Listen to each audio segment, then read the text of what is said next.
Pardon the interruption, but I'm Mike Wilbon. Frank Isola has the day off, but I'm excited to work with today's replacement host. Tony Kornheiser. I hate you. Oh, you're back. Sorta, Yeah, kinda.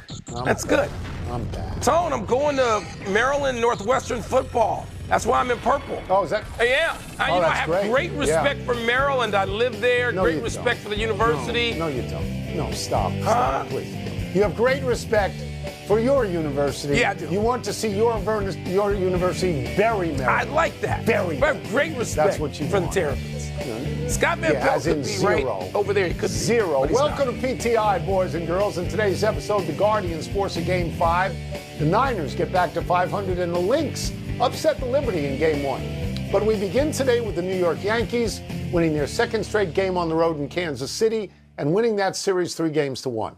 The Yankees now head to the ALCS, awaiting the winner of the Detroit-Cleveland series. The Yankees got 7 innings of one-run ball from their ace Garrett Cole and a double and 2 walks from Aaron Judge. Wilbon, how do you see the Yankees as they head into the ALCS?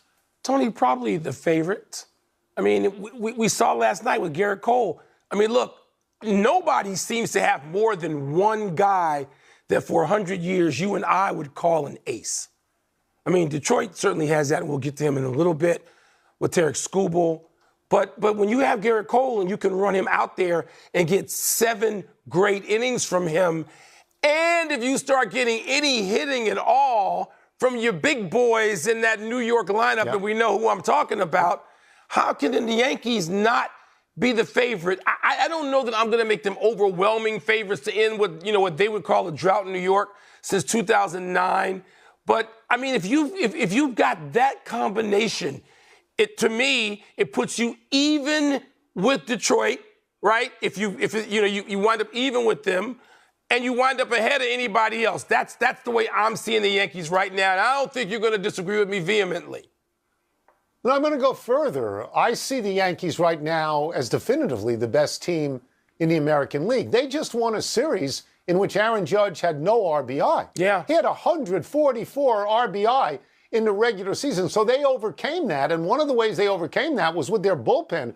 If I'm not mistaken, they didn't yield an earned run to Kansas City in 15 plus. and 2/3 innings. Yeah. So now I know the Yankees, you refer to the drought. I know the Yankees have not won in their last 5 ALCSs dating back to 2010. And I know the fans refer to it as a drought. But again, I see them as the best team. Look, they had in 4 games against Kansas City, they had 28 hits. That's not great. That's not a lot of hits. But they had 27 walks, Mike. Their on-base percentage was .355, which is tremendous. They had runners in scoring position all the time. Kansas City did a great job this year. They came from 106 losses to the playoffs. Bobby Witt Jr. had nothing. 2 for 17, 2 singles, no RBI. But Kansas City stayed with the Yankees. They were outscored 12-10 total in the series. The Yankees are better. They're the best team in the league, I think. Yeah, they're better than Kansas City. And I think they're better than either Detroit or Cleveland. I think they are. Me too. I don't know that this is some Yankee juggernaut that we can just look at it and say, aha. And Tony, even when you have a juggernaut now, because there's so many playoff teams like the NBA or NHL, there's so many playoff teams, you can get tripped up even if you're a great team. I'm hesitant to go out there and make a declaration about the Yankees. I think they are. But if you got Skubal, and therefore, in the other American League Divisional Series, the Guardians not only scored, but they won. Cleveland hadn't played at a run in 20 innings, but put up 5 last night to beat Detroit. Forced a deciding Game 5 in Cleveland tomorrow. Ooh, can't wait for that. The Tigers will have presumed Cy Young winner Tarek Skubal on the mound. Tone, how much of an advantage are you giving him? Okay, Skubal is a great pitcher. I believe he should be the unanimous Cy winner in the American League. He went out there in Game 2. He threw 7 innings, 7 scoreless innings, gave up 3 hits, and struck out 8. He has not allowed an earned run, I believe, in a little over 24 innings at the moment. He's the best. So the best shot Detroit has is with him. But stay with me with what I'm going to say now. Because let's go back to that Game 2 for a second. When he left that game in the 8th inning, it was 0-0. He didn't have a lead. because his team had no points at that point. No runs, no points. Okay? So you have to consider that. This series has had two signature moments at the plate because last night was the only time that both teams scored. Prior to that, it was 7-0, 3-0, 3-0. Those two moments, Kerry Carpenter in the top of the ninth in Game 2 hit a 3-run home run for Detroit. And yesterday, pinch hitter David Fry in the top of the seventh hit a 2-run homer for Cleveland and then had a squeeze bunt that ultimately got in the winning run. So my point here, Mike, is that the games are being decided not when the starters like Skubal are out there, but when the relievers are in the game. Yeah, but Tony, the starter, and you don't have that many, have to keep you in it. Not just in it, dead even, or you can lose the game. To me, everything you described, and I'm glad you ran that down the way you did, you described October baseball. That's what it's been for 140 years. So I don't know that that counts against Detroit for having a guy who in Game 5 I don't think it counts can go out there him. and you can count on him more than you can count on any pitcher in baseball. But you got to hit, Mike. You got to hit. At some point, you only got to need get one. runs across the. You only need one. But you've got to get a run across the plate. That's why it's so hard to pick a winner in this. It is. Because they're not afraid of each other. They are division rivals. They're both 1-1 at home. They're both 1-1 on the road. Obviously, Cleveland went into the game yesterday having lost 11 consecutive elimination playoff games dating back to 1997. Do I want Skubal? Of course I do. Do I think it guarantees anything? No, I don't. By the way, I'm glad Cleveland lost 3 straight of those games in 2016, those elimination games. I'm just saying. Tony, I think Skubal gives him a big advantage. I think when you have that guy, you know what it's like? It's like playoff goaltending in the NHL. It's like Stanley Cup goaltending. When you have that guy that you know is going to keep you in a game, there's a certain, I hate to use the word swagger, but there's a certain confidence that Detroit lineup must feel. They don't have to do much if they got Skubal out there, especially if you can go 8. Again, the last time he was out there, they didn't do much. They didn't do anything. Okay. They didn't do anything. All right, that's all I'm saying. We move to football now. Last night, the 49ers beat their division rivals Seattle in Seattle, 36-24. They did that even though they got hosed on a replay on a muff punt. But San Francisco won. They won without turnovers, though for a while there, it looked like they might blow another double-digit second-half lead. Wilbon, does this game end your concerns about the 49ers? I told you yesterday I had no concerns about the 49ers. All of that was overstated and overrated because that's what happens in the NFL every single week. Every single week, we treat it like it was the 1960s college football season when they played 10 games. They don't play 10 games. They don't play 11. They don't play 14 or 16. They play 17 games, soon to be 18. The season is long. It's long enough now to have a couple of dips. There's going to be another one. And people can overstate it and say the sky is falling if they want. I tune them out. I don't hear them. It was a must game for the 49ers. No, it actually wasn't. They won.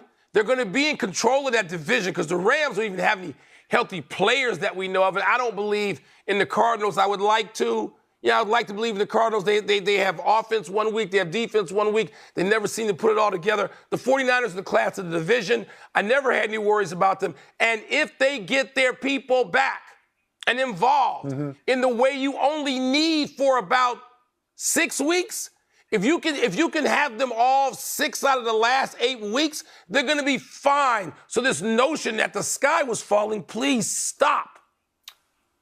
Let me just also say, and I think I'm right on this, that the Rams have beaten the 49ers this year and the Cardinals have beaten the 49ers this year. This was a very good win last night for the 49ers on the road in division. The final score, 12 points, may be a little bit misleading, though if they had gotten the ball when they should have on the muff punt, they get it on the Seattle 18, and they're probably going to get at least 3. Are my concerns ended? No, I'm different than you. My concerns are not ended because they don't look like the 49ers of the last 2 seasons to me. Not yet. I don't know how much is injury, but they keep losing running backs as well. Their quarterback, I think, is rated as high as number 9 in the entire league, and he had a very good game last night. But their defense isn't good, Mike. Their defense isn't good. They have given up a lot of fourth quarter leads, second half leads. They ought to go get Robert Saleh. They ought to go bring him back and make him the defensive coordinator again, because that's what they're looking at. What helps them, and I know you'll agree with this, there's no great team in the NFC. No. Minnesota's not great. And if you think Detroit's great, let's see what they do at Dallas.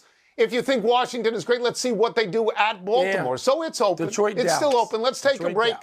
Coming up, do the Padres or the Dodgers have the edge in tonight's Game 5? Padres, Dodgers. I can't wait for that. You might even be able to see a little bit since it comes on at 8 Eastern. Lynx stole Game 1 from the I-95 Liberty. So I'm guessing they're the favorites to win the NBA title now. Seattle, by the way, goes 3-0, then 0-3.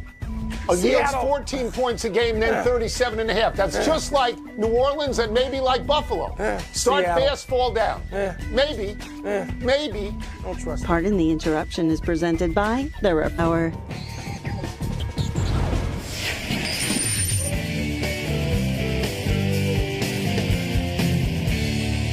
Time for toss-up. 2 men enter, 1 man leaves, finishes the show, then dresses up in his Maryland gear to root against Wilbon.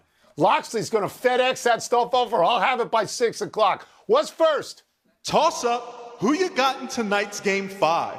The Padres or the Dodgers? Okay, the Padres should be favored because the Padres have Yu Darvish pitching and they have Fernando Tatis Jr. hitting.